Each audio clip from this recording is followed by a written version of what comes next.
A different program, very important. We have legislation right now in the United States Congress and Senate. But one of the reasons for us becoming a national heritage area is right here in this room. We are very blessed to have First People still in our region. And if you know anything about the history of the United States, you know that's remarkable. And so we are looking to discuss that today. And I am not the expert, of course. I am here as a facilitator with two amazing individuals. And of course, we'll start with Mario Harley from the Piscataway Conoy. But having First People Indigenous perspectives in your region is an amazing asset, not only to us all, but to really our nation and our nation's history. And so that's what we're going to start with today. I'm a facilitator today, so you heard enough of me talk the last time, and I will start with Mr. Harley. Thank you, Lucille. Thank you. What we have to share today with you is a broader perspective of Piscataway history from a tribal perspective. We often hear about historians trying to tell our story and other individuals trying to tell our story. We are now involved in working with partnerships throughout Southern Maryland to begin to tell our story from our perspective. I'll begin with my first slide, will come up in a second, which will talk about the 30,000 foot of Native America today. We were able to extract data from the 2010 census from the United States and the 2016 census from Canada, and put together a picture of Turtle Island, which we call North America, and to identify where Native people still reside today. You can go to the next slide, please. And it's quite interesting when you look at the data of how fortunate we are from being the indigenous people of Southern Maryland to be able to stay within our homelands, knowing that the onslaught was so severe. In the map, you'll see in the areas of gray that basically the indigenous populations that once called those areas homes, and they were quite populated, were all pushed west. Unfortunately, some of our ancestors who also left Southern Maryland in the early 1700s went into Pennsylvania, the Susquehanna Valley region, and also up into upstate New York. And others went westward into Western Pennsylvania, the Allegheny Valley, and eventually the Ohio Valley. All those individuals through history continue to be forced westward. Some eventually ended up in Oklahoma, others ending up in Canada on the Six Nations Reserve in Ontario. So it was a very complicated story when you're telling our history, because you're telling three histories at once. Mm-hmm. You're telling the story of those that I'm descended from who remained here in Southern Maryland and allowed the colonizers to sort of go right past us and sort of ignore us, and we sort of stayed self-isolated, to those who went north into Pennsylvania and New York, and those who went west. So all three things happening somewhat simultaneously, and trying to link all that together been quite a challenge, but it's also been a great opportunity. With the expansion of the internet and more states and organizations downloading data, you're able to go through various sources and extract some of this information and start piecing the history back together from some of those things that we did not know in the 1970s or the 80s. Next slide, please. Our people are Algonquian people, which means that we share a lot of common traits with the native peoples that occupied the eastern seaboard of Turtle Island, from the Carolinas all the way up into Canada and across the Great Lakes. The language, the culture, the songs, the dances, very, very common today. You look at the words that have been perpetuated and the words that we have here, very similar based upon that Algonquian structure. So just give you an idea that we were part of a very larger group that occupied large territories within North America, to include Canada. As far as our homeland itself, next slide, please. This is how we view our homeland. It's the western bank of the Chesapeake Bay from the Patuxent, from the Patapsco watershed south to the Potomac watershed, all the way out to the foothills of the Blue Ridge Mountains is where we called home. That gave us enough opportunity to harvest all of those different resources in the freshwater areas as well as the brackish areas.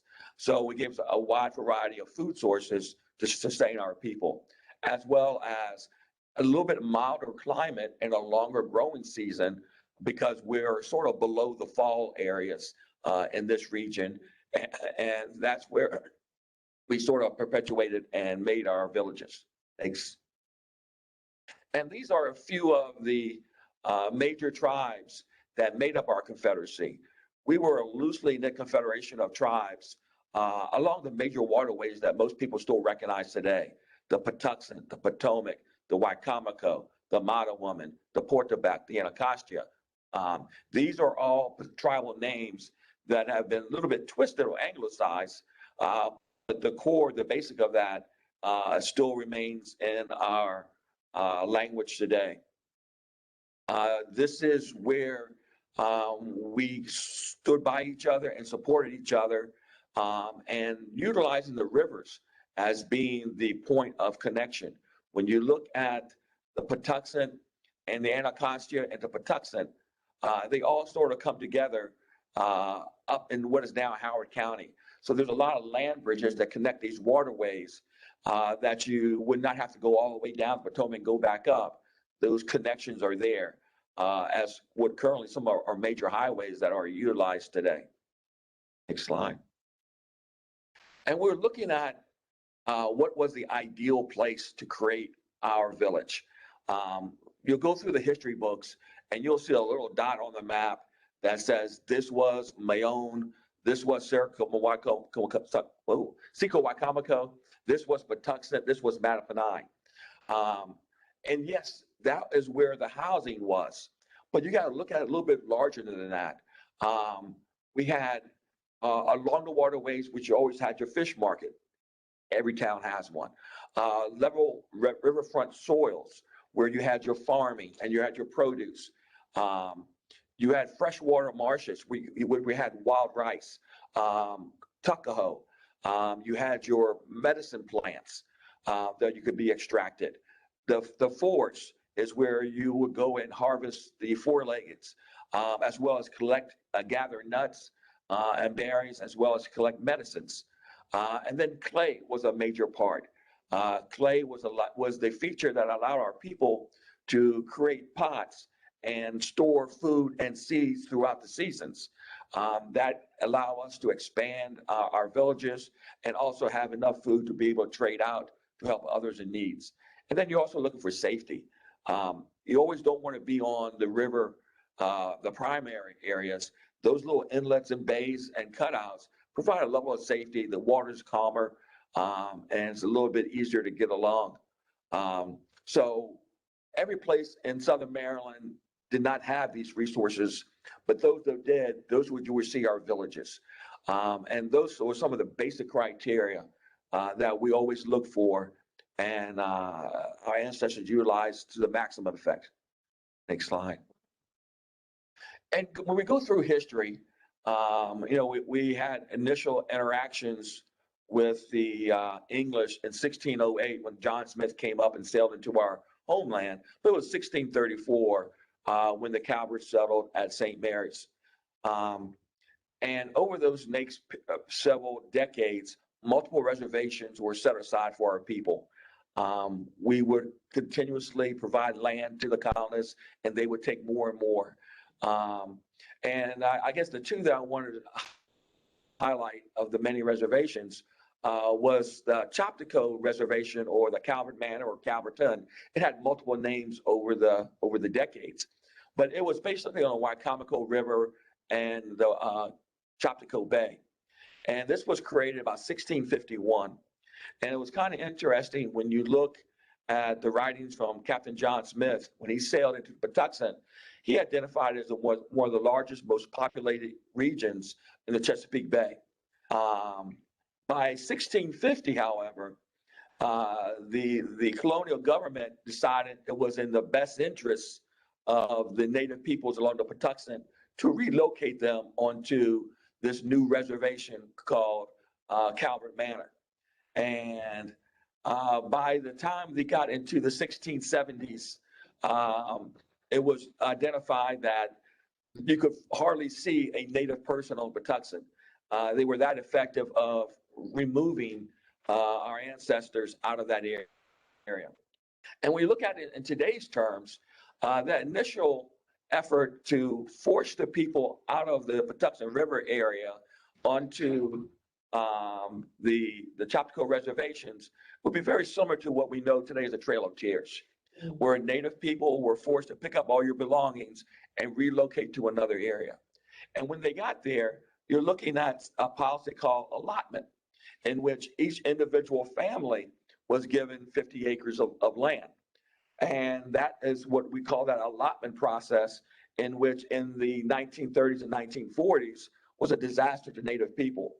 It would have been difficult to steal a whole 10,000 acre reservation, but you can pluck off 50 acres here and there through the judicial system, through conflict, through bogus land sales.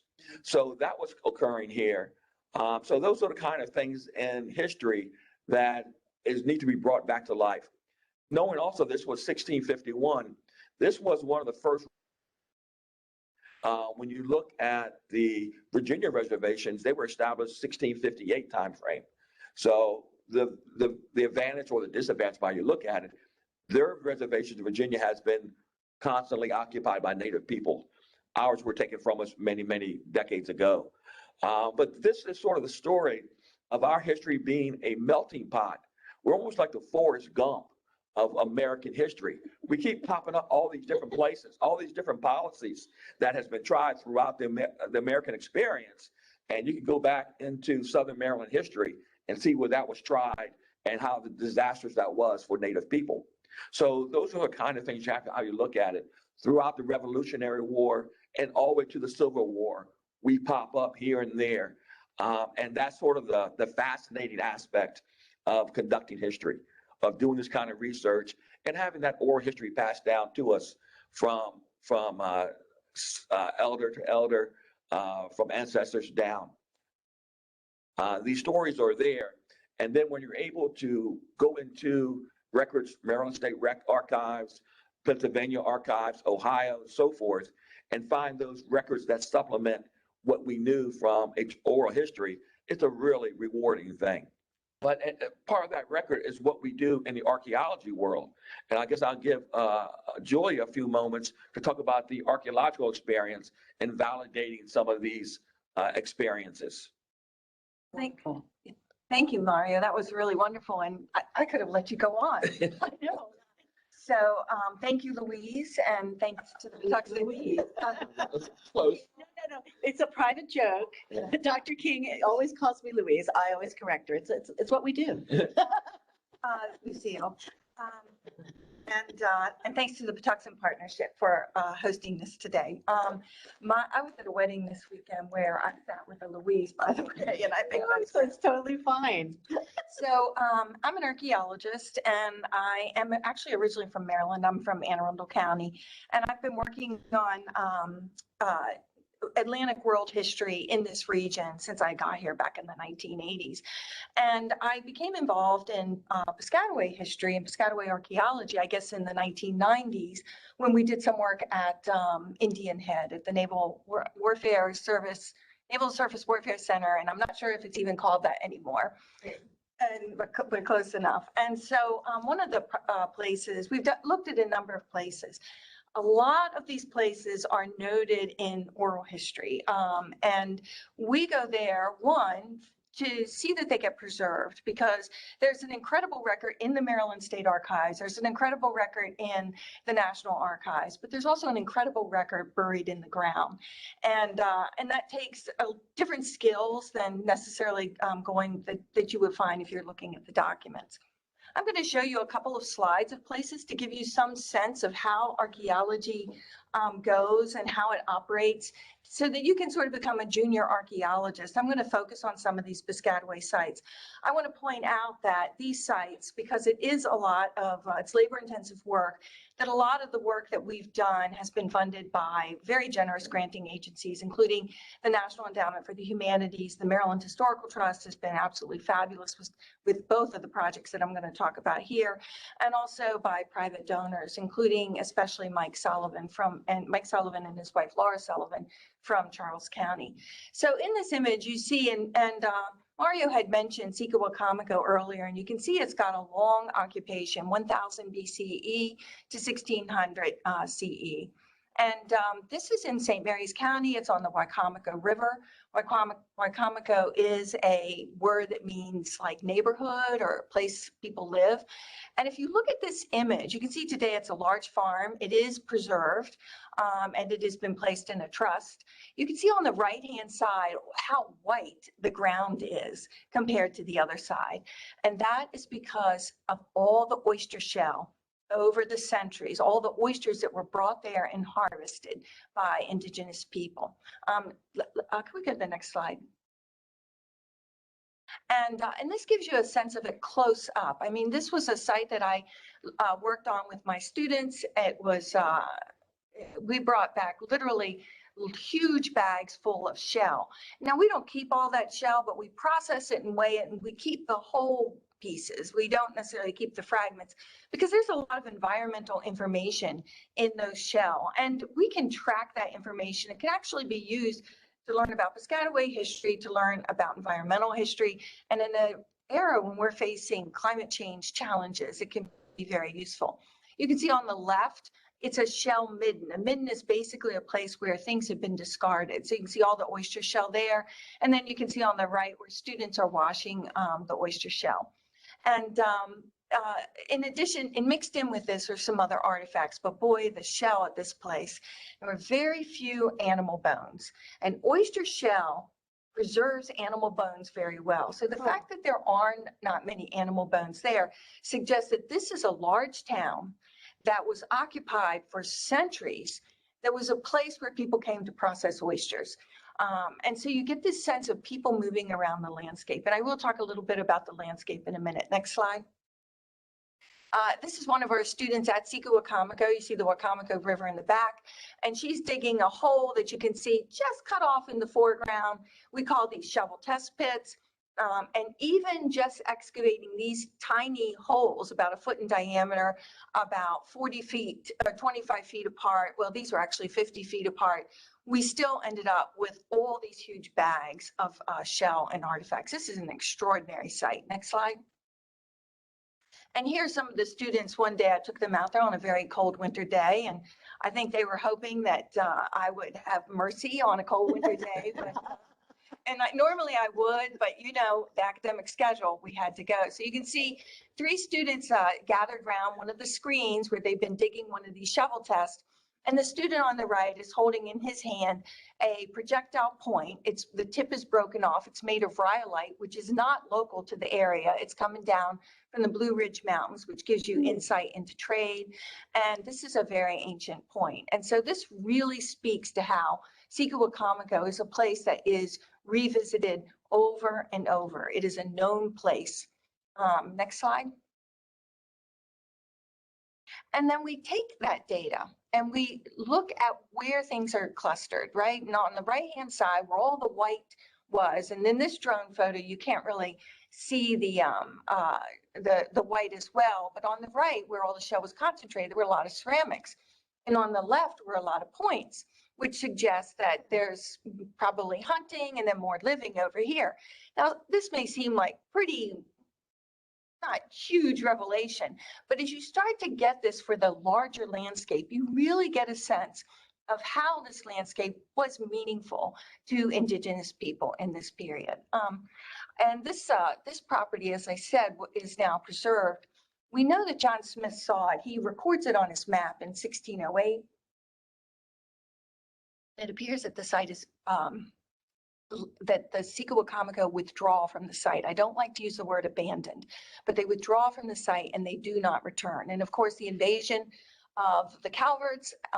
It's down at St. Mary's City, maybe part of this. They come a little bit later than John Smith, but things are going to change. Things have always been changing for Indigenous people before this, but things are going to change in a different way. And of course, we now have documents to look at that or to think about that and research that. Next slide.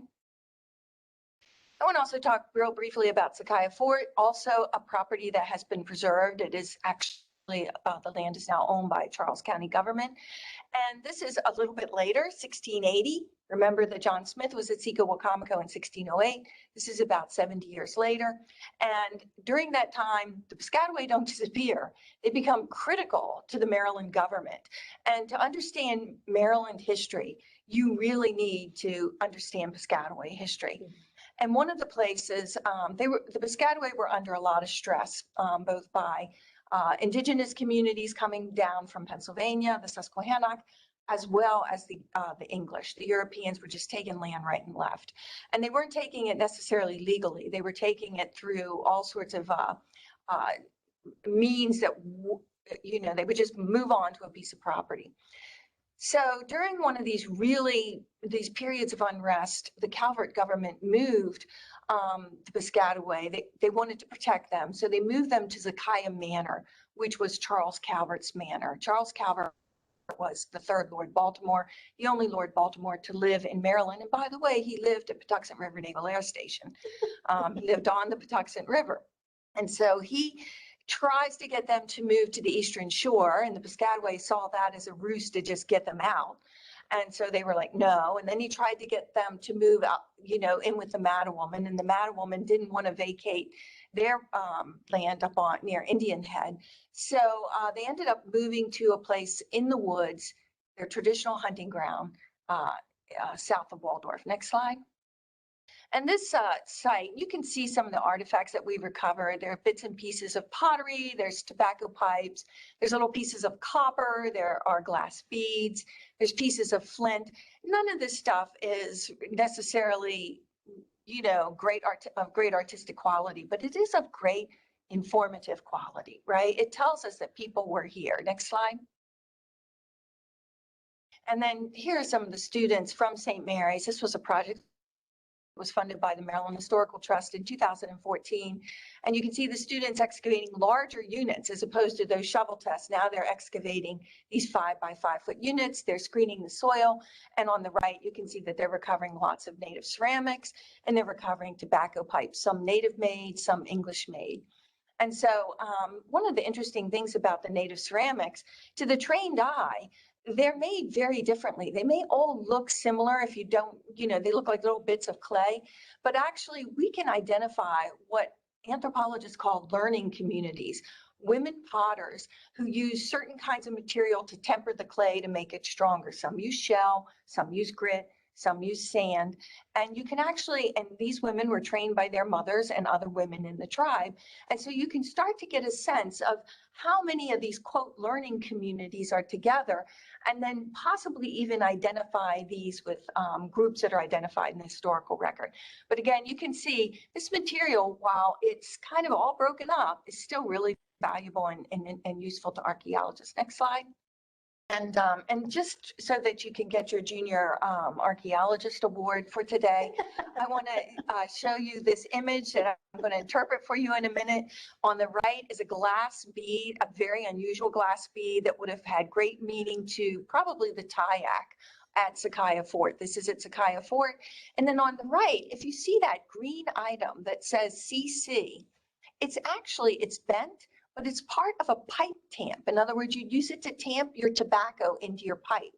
This is on a native site. Scott Strickland, who works with me and now works at the Jefferson Patterson Park and Museum, and I went through the records. We tried to find everybody whose initials were CC. We could only come up with one person. And of course, it was the person who made sense, Charles Calvert, the third Lord Baltimore, the person who had moved them to this place. And clearly artifacts like this suggest the diplomatic relations that are going on between the Piscataway. Next slide. And so artifacts are great, but then once we get that topsoil out, we see what we call subsoil. And then we start to look at the features, and you can see that there are probable posts You can see two large 6-inch posts. You can see these little posts. You can see subsoil up in the right-hand side. That's the naturally occurring subsoil. There's a root that is from a plant, a tree that was out there. But then you see all the darker discolorations, and some are lightly dark, some are more dark than the one to the south or to the bottom of the slide. And these probably are the remains of whatever fortification was up there. Now, when we did this project, archaeologists don't like to dig a whole lot, or they shouldn't dig a whole lot because it is destructive. Just as a bulldozer can dig up and destroy a site, so can archaeology. The difference about archaeologists is that we record it. But even as we record it, we can never record everything. So we try to preserve. So the majority of this site, which is now owned by Charles County, is preserved. Next slide. So, and here we are recording, and you can see that here are two students, and they're mapping some of the, you can see a post at the bottom of the square to the woman's right foot, and you can see we're mapping all of this. And these records are over at the Maryland Archaeological Conservation Laboratory, and they're available to people, to students, to Piscataway, to the general community to do their own research. Next slide. And then, you know, at the very end of the slide, we're almost there. I was going to give you some places that you can go to learn about Native history. But then I thought, well, you know, you don't really have to go anywhere to learn about Native history. You are in Native land, and you are traveling and on Native roads. I mean, this is Route 5. Here's another country road. That these were probably Native paths and trails that worked then and that work now. And sometimes they've straightened out a little bit, so they might not follow the exact way. And these trails connect this region, like if you all know Interstate 81 that goes down west of the Blue Ridge in the Shenandoah Valley. I mean, that connected to this region. And remember, I showed you that point that was made of rhyolite that indicates trade. So next slide. And then, of course, waterways are also very important. Whenever you're on a waterway, I think the Piscataway word is where the waters, means where the waters blend. Correct. And so waterways to us may be boundaries. You know, there's the Potomac and Maryland and Virginia on either side. They were highways, and they were part of neighborhoods for Indigenous people. The last slide I have is simply places that you can go that interpret Indigenous history, and I hope that you'll get a chance to visit all of these places. Check websites, though, for COVID-19 restrictions. And that's a great place to stop there, Julia, because the next significant aspect of our history would have been the post-Sakaya Fort experience. When our leadership decided to begin to depart Sakaya Fort, we received an invitation from the Lenape people, or also known today as the Delaware. And they invited us to come up to listen to the new proprietor of the Pennsylvania colony, William Penn. And in 1683, we went to the western banks of the Delaware River, where today the city of Philadelphia is, and we listened to the presentation by William Penn to talk about his vision of dealing with the indigenous peoples within his colony.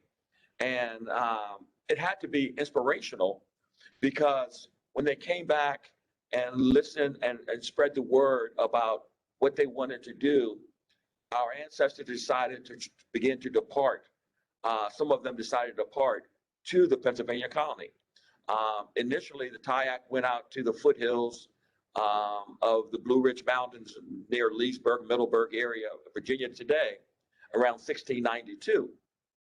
And later, another subset of our people went straight to what is now called Heater's Island in the upper Potomac below Frederick, Maryland. And at that time, the perspective was from Pennsylvania that their southern border extended all the way down to Montgomery County. And therefore, Heater's Island was in the Pennsylvania colony. So by moving there, our ancestors thought that they had avoided Maryland and they avoided Virginia. Later, the Tayac began to be harassed by Virginians, so he too came up to Heater's Island. Much to our dismay at that time, Maryland and Virginia didn't see it the same way as William Penn did. And the issue of us being in Maryland territory, Virginia territory, by 1705, our ancestors migrated into the Susquehanna River Valley. And the initial years was a very positive relationship. Other tribes from as far as Southeast Carolina came into the Susquehanna Valley based upon William Penn's remarks. So there was a lot of different intertribal groups living there together. And unfortunately, William Penn didn't live that long in that area, and he migrated in. He left Pennsylvania, went back to Europe, and his sons took over. And his sons didn't have the same vision, and those problems that we ran into here in Southern Maryland and Virginia and other places came into Pennsylvania, and we began the migration. Some went north into what is now upstate New York or the Pennsylvania border. Others went west into the Allegheny Valley and into the Ohio Valley. Conflict pursued continuously to the point we got into the Revolutionary War. You got into the Northwest Indian Wars. Our ancestors, some ended up going into Canada. Others tried to live peacefully in southern Ohio until the Indian Removal Act came along in 1832 and forced them west into Kansas. So they picked up everything they had, went into Kansas, and then after the Civil War, the Cherokee had joined with the South in the Civil War. And as a penalty for their support of the South, the Cherokee lost territory. Of all the Southern states who participated actively in the Civil War, they didn't lose any territory. The Cherokee, who was a supporter faction, lost territory. And the territory they lost was our ancestors, along with the Delaware and the Shawnee, was pushed into Cherokee territory. So you see all these little stories all throughout history popping up that tells a significant aspect of American history, but now we're able to see it through Piscataway eyes. Wow, that's wonderful. And I hope everyone, I don't know if this is still on the website right now, the resources, but I hope everyone had a chance to look at that. And as you see, as we're discussing here, you can see why I am not the one discussing Piscataway perspectives. I am an outside appreciator of the history, but this is not my expertise. And I think what's really fascinating in listening to Mr. Harley and to Dr. King regarding this is sort of the interaction now between our kind of reaching back and even our Western perspectives and our Western ways. In some ways, I don't know if this is an accurate assumption, is able to validate the stories and the histories. And we shouldn't need validation, right? But it's helping all of us get a sense of the whole. Because when we look at history, we talked a lot in the first section. I talked a lot about some of the major firsts in our region, and we need to look at that and honor that. But we always have to understand what is the impact of those firsts. Even when we talk about that in this little area, this little peninsula was the first time that religious freedom was codified in the Western world. That's huge, but that is not the whole story, right? So what became rights for some came at cost to others. And only in our looking at the broader perspective are we able to get some sense of not only what was lost, but what could be. Because all of this is talking about essentially survival, the human spirit, what it means to be in this nation, what it means to be in this world.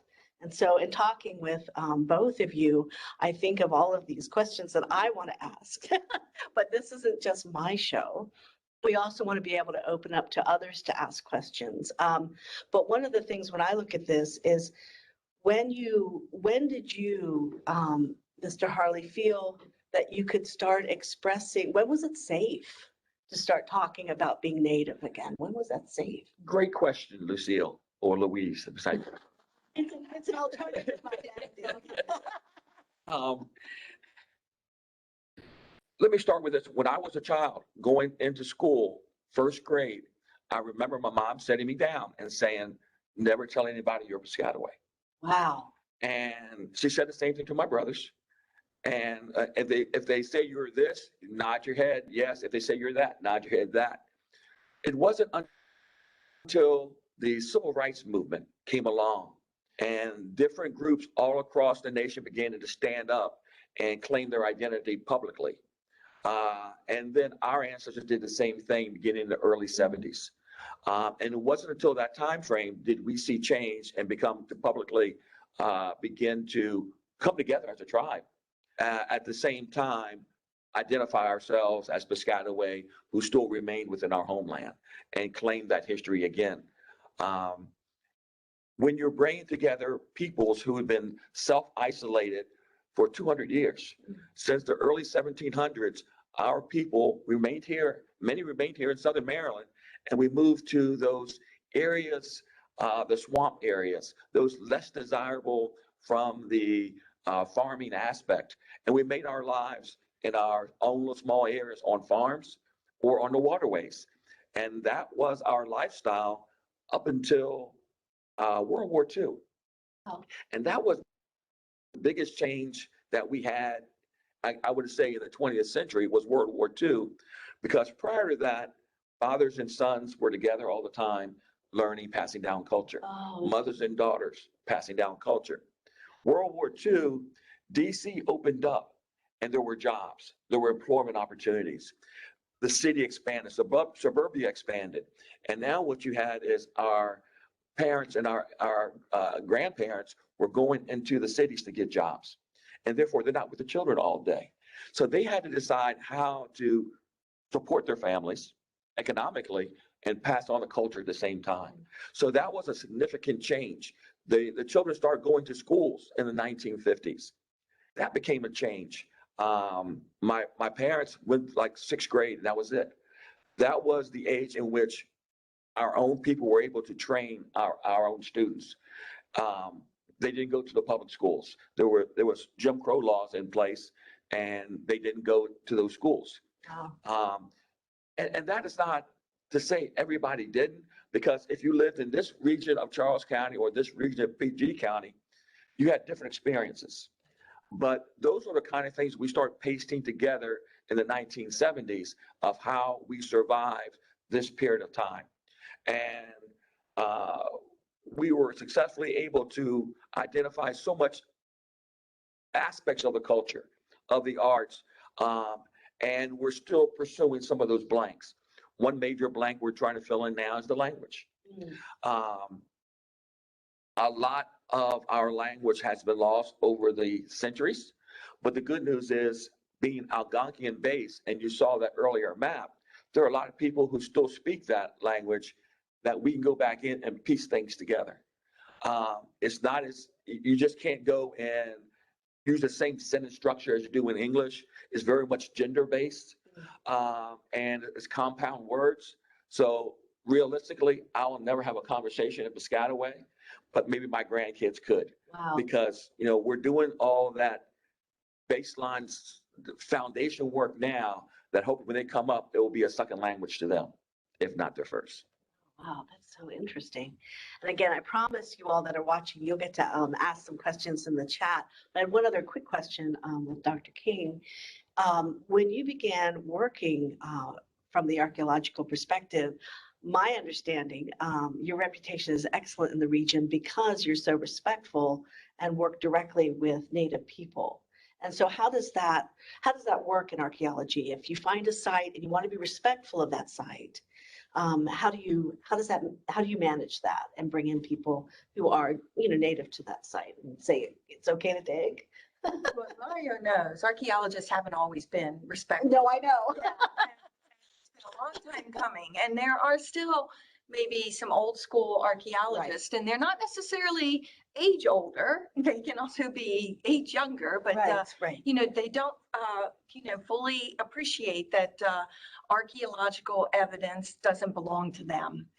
And in some ways for me, it was not trial by fire is not the right word, but it was sort of a learning as you went. When we did the project at Piscataway or Indian Head, it was at the Biotsi nitroglycerin plant. I don't know if you remember that place at Indian Head, which is a nitroglycerin plant, and you can't big bomb and it's closed down now, but you know, it was very, I mean, there were all sorts of threads to tie together and to involve Native people. And that actually worked out very well.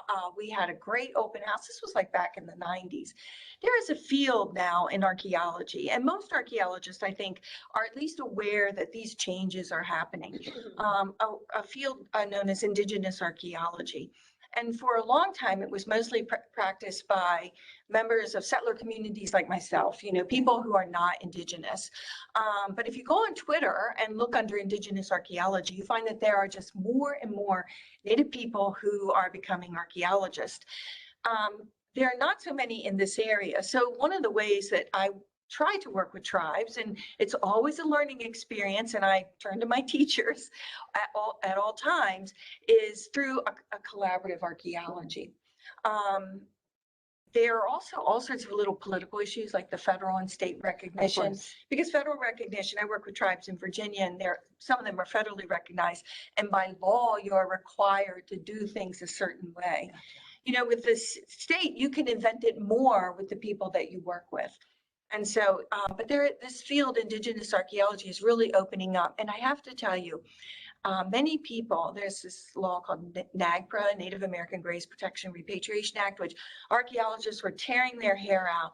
NAGPRA has done so much to get archaeologists to see the light. And, you know, we have to realize it's not all about us. In the area where it is all about us on a certain level, we see that our interpretations have dramatically changed. Oh, wow. So I could go on for a long time. Louise, anything back?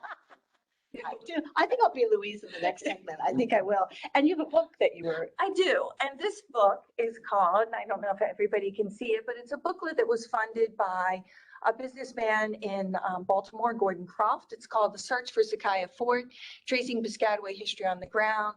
It is about the archaeology of trying to locate the fort, and it also includes sections by Mervyn Savoy and Francis Gray, and it was designed by a Piscataway designer for booklets. So if anybody would like a copy of this book, they are free, and I have a few left, and you can email me at jking, J-K-I-N-G, at smcm.edu. S is in Saint, M is in Mary, C is in college, M is in Maryland, smcm.edu. And send me your address and I will send you one. That's wonderful. I love it because I have one.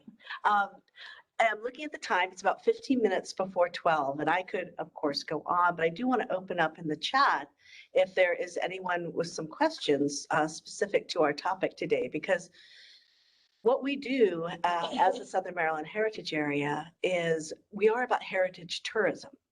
And heritage tourism is a very specific type of tourism because it's about the people. It's about the people and the stories and the place. And that is what you're hearing today. And again, this is remarkable, this discussion. I think we could all go on for hours because there's so much to talk about. But we do want to open it up to you all if you have a question at this time. Or we have several visitors in this room today. If any visitors in our room have a question, feel free to shout it out. Everyone looks just enthralled. While we're waiting for the question, just to follow up on Julio's last statement regarding NAGPRA, we experienced that firsthand from the Piscataway perspective. At one of our village sites located on the Potomac River, the National Park Service had constructed a concrete blockhouse over one of our burial grounds. Oh. And in the 1930s and 40s, junior archaeologists, what we call ologists, went in there and they did all kind of digging around and pulling out all types of things. And when they were done, they left remains of our ancestors, bones of our ancestors, laying upon the ground. And the Park Service came in and they built a blockhouse, cinder blockhouse around it. There was 4 windows and a door, and the windows had bars in it. And people, school students, were encouraged to come there and look inside the blockhouse and see the bones of the Indians. Oh. And that went on for over decades. And, we would go to the Park Service and raise complaints and present the moral argument, and they ignored it. And that went on for decades. And it wasn't until probably the early 70s in which the American Indian movement started to come together. In 1968, there was the Alcatraz takeover of the abandoned federal property. And then there was events in Thanksgiving events in Massachusetts. There were events all across the country where Indian people were standing up and saying, this is not right. And they started coming to DC to advocate and lobby and let the world know that this isn't right. And in 1976, the year of the bicentennial, there was a large contingent of Native peoples coming into the city. And they were advocating for Native rights, honor our treaties, and things of that nature. And some of them stayed behind for an extended period of time throughout the summer, and they joined with us. And it was with that intertribal push to say that this is not only right, not a right thing to do from the Piscataway perspective, but from Native America perspective. And that's when that summer of July 76 is when the Park Service conceded, and they brought in the bulldozers and tore down that building.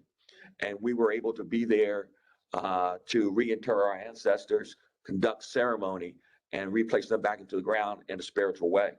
But it takes sometimes that level of effort to raise the consciousness of what is the right thing to do. There's a cemetery called National Cemetery on Potomac River, much respect. There's the cemetery on the Potomac River of our ancestors that we have to fight for that same level of respect. So those are the kinds of things that we are tasked to do by our ancestors, and that we'll be passing on to our children, that if you don't advocate for your own, you'll be overlooked and things will go away quickly. That's a very important point. I think, again, that brings us back somewhat to the archaeological record in terms of it shouldn't need validation, right? But it's very helpful in all of our understanding to say these people were here. These people were important. This culture is vital to our understanding of all of who we are, because none of us are separate in that way. And so, again, from the heritage tourism perspective, it's a little awkward to say, you can't basically go to an archaeological site because it's not safe for that site. People, unfortunately, will dig when they're not supposed to dig. There are certain sites in our region that are very sacred that we will never publish. But what we're trying to encourage for people to understand, as you did in your slides earlier, is when you walk through Southern Maryland, and right now that includes Calvert, Charleston, St. Mary's counties. But as you noticed with Mr. Harley's map, the Piscataway homeland is big. And it's important, and it's all encompassing of a region. And our region is part of that story. As we become a national heritage area, we're also going into Southern Prince George's because that's very much part of this story. But of course, if we were just talking about the Piscataway story, we would need a national heritage area. That was all of what Mr. Harley was encompassing. I think we see a question in the chat. If we're on a Southern Maryland shoreline and find something that looks like a point or worked stone, is that of interest? Should it be collected, handed off to an archaeologist, or left in place? Great question. I can't answer the regulatory nature of that. Dr. King, do you want to tackle that one, or Mr. Harley? I'll tackle a little bit, and then Mario might have something to add. One of the things is that if it is on the shoreline and it's below mean high, it belongs to the state of Maryland, because the state of Maryland owns the bottom of the river up to mean high. And what you should do, if you do find one, it becomes a really important information point. You should go contact the archaeologist. You can either contact me, but I'd also really recommend the archaeologist at the Jefferson Patterson Park and Museum, because they have files that keep records for the archaeology for the whole state. And so they can put that into a context. So I would definitely do that. But don't try not to put it under your bed or on your mantle, because it's going to be useful to somebody. Mario, did you want to? There are certain types of artifacts that have significant importance to us. Things like pipes that are part of our ceremonies. And when they become uncovered, that's a story that we wish to be able to figure out who was here, why would they have been here, and the design of the pipe itself, the material of the pipe, those kind of things are important to us as well. Should they contact the tribe if they find something that they think might be important? Sure, there's the email address at piscatawayconoycouncil@gmail.com. It's piscatawayconoycouncil@gmail.com. We can put it on the TV website. Okay, that's great. That's great. I don't see any other questions here, so I'll just continue to tackle some of mine. It's the Louise show, I think. I'm sorry, but it's just far too festive. When we talk again about tourism and tourism sites, what we are looking forward to doing, and we're very lucky to have Tribal Chair Francis Gray is on our steering committee for the National Heritage Area going forward, is we're trying to find ways to tell this story. I mean, get that story. I mean, it's not our story to tell, but to be able to enhance and promote elements of the story. And one of the aspects you mentioned is language. And as we look forward to becoming national, we're hoping to incorporate more of the Algonquin language into our signage, into different aspects of what we're doing. But we're always looking for interesting ideas, going forward as to how to do that. But I have been asked a number of times, people say to me, I want to visit a Piscataway site.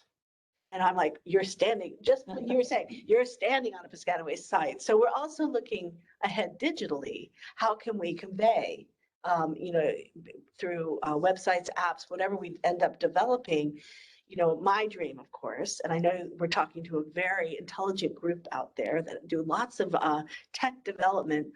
I would personally love an augmented reality app in conjunction with the Tribal Council that would allow you to, Pokemon style. I know it's so reductionary, but it's the only way I can say it to some folks, and I'll go augmented reality, but be able to look at the landscape.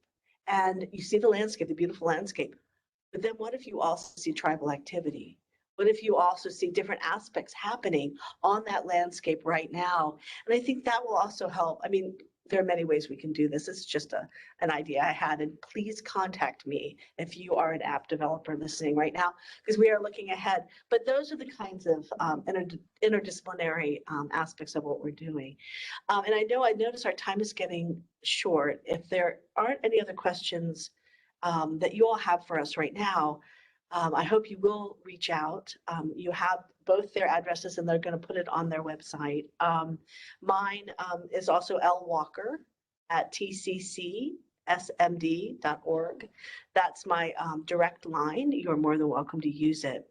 But while we're here, we would really like to thank the Patuxent Partnership, because their interest in bringing this story out shows a lot to us about what they're about, what they are, what they're doing.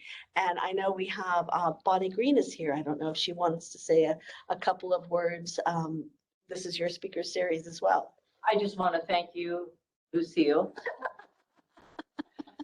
and Julie and Mario for being here today and for doing this series for us, because this sense of place, where we are and why it matters, is so important to this community. And we want our community to be knowledgeable and aware and respectful of this place and what it offers to us today. And it's the whole reinterpretation. It's the real story. Whether you're talking about Piscataway here, or Little Bighorn, or any place that was defined in a totally different way, and now we're looking at what really happened. What are we going to do? Right.